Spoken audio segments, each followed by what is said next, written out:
A woman named Dukshuta Srihari once said, "Hope is like the waves. It comes crashing and crashing until you give up." I don't blame Miss Srihari for her cynicism.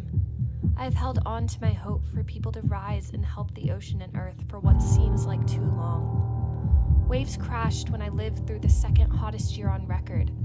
Waves crashed again when I learned sea levels continue to rise and ocean ice loss had tripled in the last decade.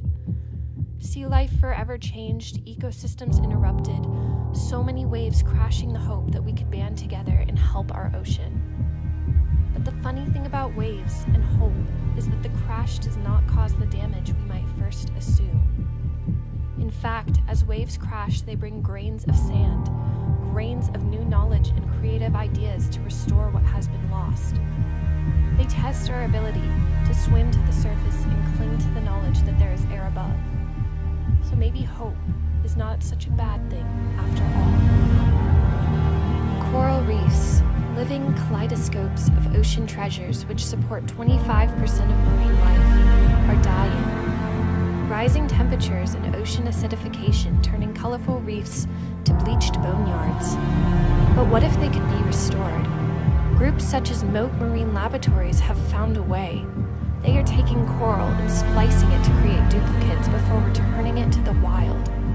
When the coral is cut, it doesn't crumble and die. In fact, it grows back 40 times faster until it once again covers the ocean floor. The cut that Moat Marine Labs makes only pushes the coral to be stronger. We, as ocean activists, must also react this way when we are faced with soul-splitting news of ocean tragedies. React instantaneously and grow with more passion and strength. Over 700 marine species eat and get caught in plastic litter. Sea turtles, seals, seabirds are just among the few.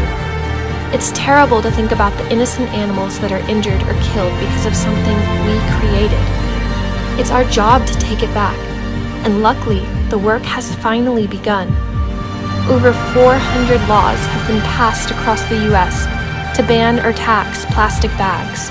In countries such as Bangladesh and Pakistan, single-use plastic bags have been banned altogether. People are learning that when they carry a bag, they also carry the weight of marine life. They carry a seal's ability to swim another day and a seabird's strength to take to the sky. They are making the choice to accept that responsibility and say no to plastic. These ocean successes and so many more prove that hope cannot be crushed by the waves of bad news. The stories of the good and the bad only inspire us to rise up and do more, to search for the next creative solution, the next innovative answer, and the words to show we are ready for the challenges that lie ahead.